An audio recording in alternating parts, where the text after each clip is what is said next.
अपन कुछ चली तार महकी पड़ेला जब से कैली देवता पीतर। अब भाव लागता ए राजा भाव लगता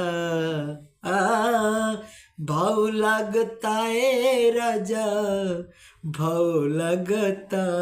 अह जनवरी महीना राजा ठंडा लगता। अह जनवरी महीना राजा ठंडा लगता। ठंडा लगता ए राजा ठंडा लगता। ठंडा लगता ए राजा जार लगता। अह जन